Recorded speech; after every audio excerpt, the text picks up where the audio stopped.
point. Like, I brought my orange juice, I've eaten chicken, I'm like ready to go. Do we have questions, or you want to just hear me babble? Hear me babble, thank you, yeah. I love you too. It's been, I keep saying, people keep saying, how are you finding, I'll answer this now so you guys can stop asking me at the table. Australia that will kill you. You know, like in Vancouver, everyone's like, bears, BC bears, whatever, you know, like giant killing machines. Here you guys are like every spider that, you know, I'm constantly itchy here, basically. Like one giant allergy and, you know, nervous twitch, basically. We're talking about in the bathrooms, they have the little drain things. I stay away from the drain the whole time. I like put things over the drain when I go in. I'm like, when I'm brushing my teeth, I put things over just because I know there's something down there waiting to get up, you know? Something that just goes for you, only goes for American people while they're brushing their teeth. That kind of stuff. So I'm a slightly nervous traveler, if you know that. Like when I go to check in at airports, I'm the person there the longest as I bring out all the various different possible medical things that I might need, you know, inhalers and antihistamines and, you know, ointments and things, you know. So I'm the guy not to be behind when you're going through security at these things too. Now, does anyone have any questions? Any you'd like to know? Yes. I've already run out of things to say, you see, so. No. Oh, now, what is your name, sir? Bob, thank you, Bob. Bob will be running back and forth doing all of my exercise for me. Let's hear it for Bob. And we'll be collecting money for Bob's medical later. No, so. Sorry, you had a question? Nervous. Extremely nervous. Are you going to be? Don't be nervous. Just go. Are you going to be fine. in Just keep more talking. movies? I mean, upcoming movies. I have. There's one coming out that I'm kind of excited about. That since I'm not allowed to talk about, I'll talk about. Called Caesar: Rise of the Apes, which is a prequel to Planet of the Apes, basically, with James Franco and John Lithgow and a host of other people. Malfoy from the Malfoy kid from... Yeah, that's kind of what they were doing on set too. I was like, no, I think they're screaming for me.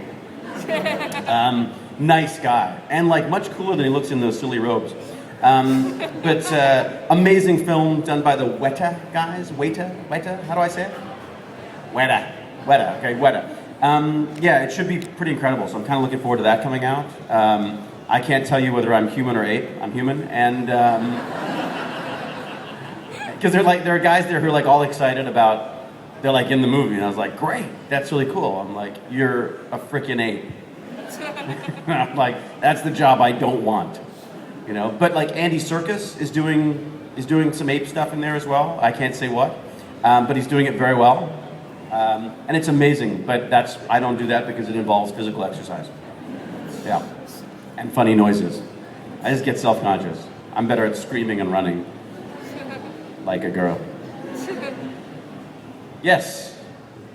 Go, Bob, go, Bob. Let's see it. Come on, work it.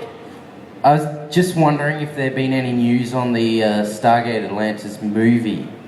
The second favorite question, after How Are You Finding Australia, is the movies. I wish I had something to tell you. There was renewed discussion about it. When SGU got canceled. They were talking about trying to do something to wrap up the whole thing. Good luck with that.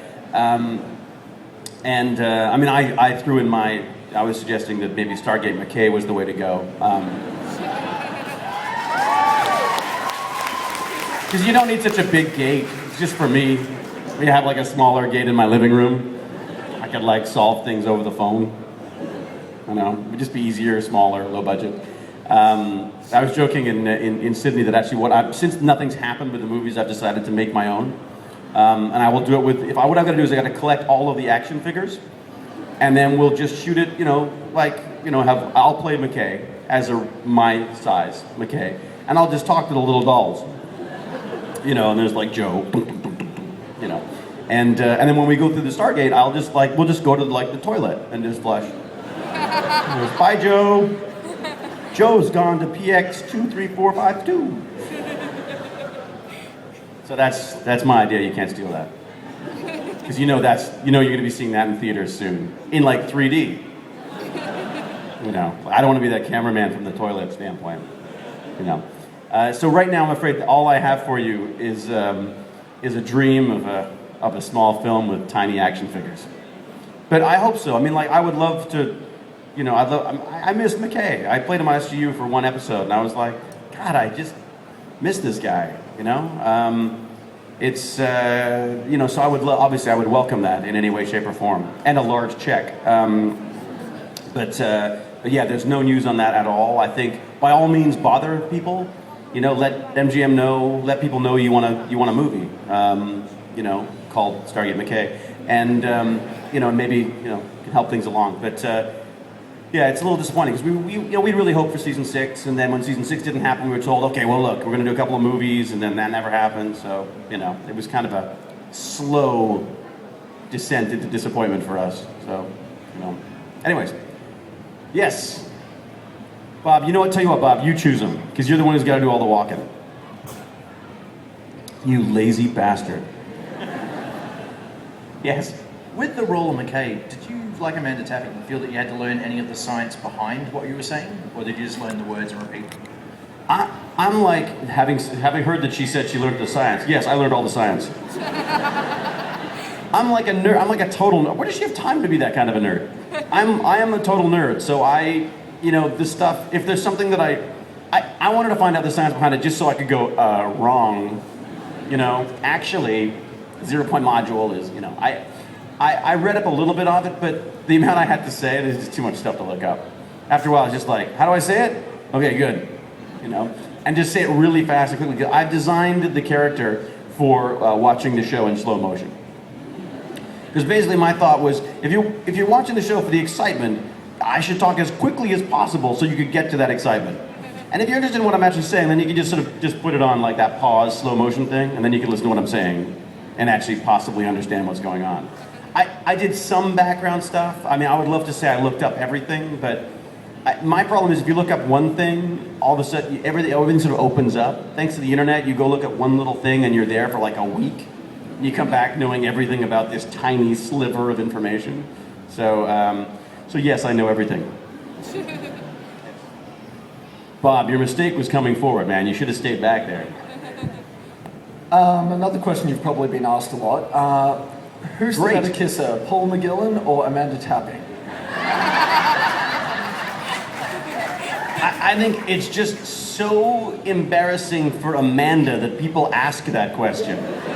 So was it Paul or Amanda? What do you think? It's Paul. Poor Paul. It was like I've probably told you this a million times, but when we had to shoot the scene where I kissed him, it's kind of awkward when you do those kind of scenes, even if it's with an attractive person. Unlike Paul, because there's always this. You do the rehearsals and you're like, okay, so we'll be here, we'll say the lines, and then the kissing, and we'll go over here, and so you do all the blocking, and you always sort of like gloss over the kissy part.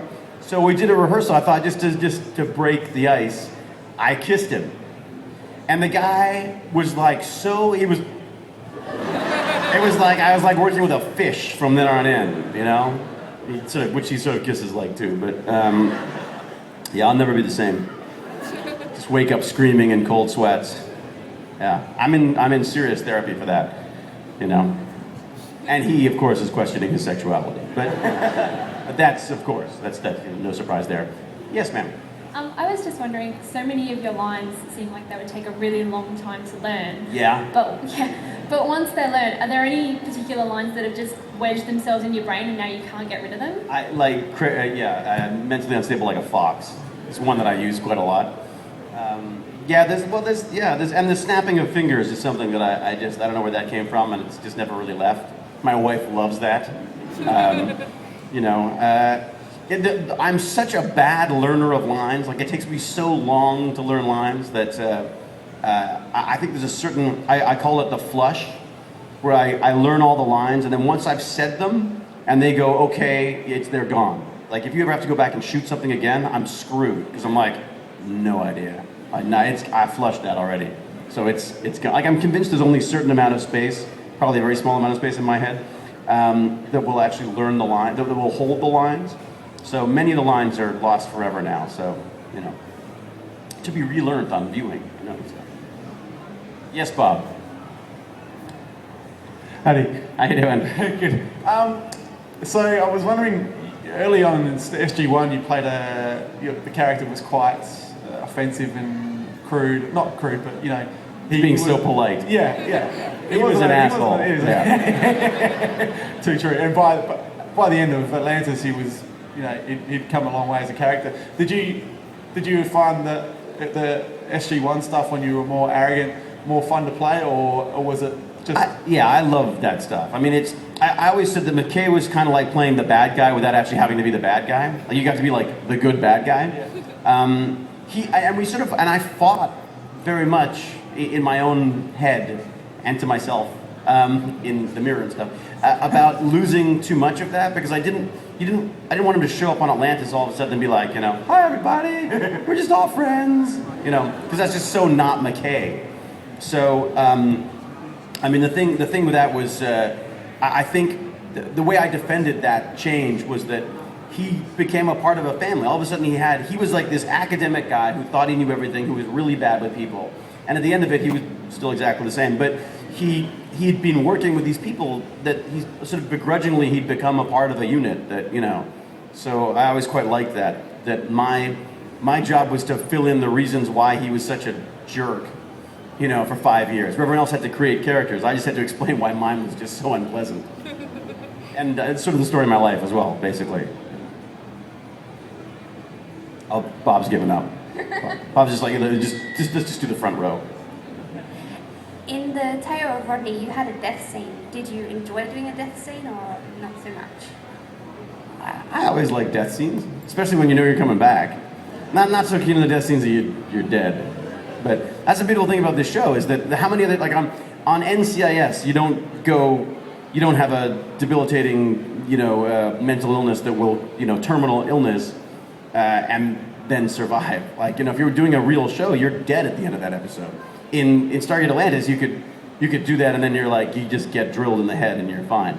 So there's very few shows on television where you get to play those kind of roles and still come back the next week and be a jerk again.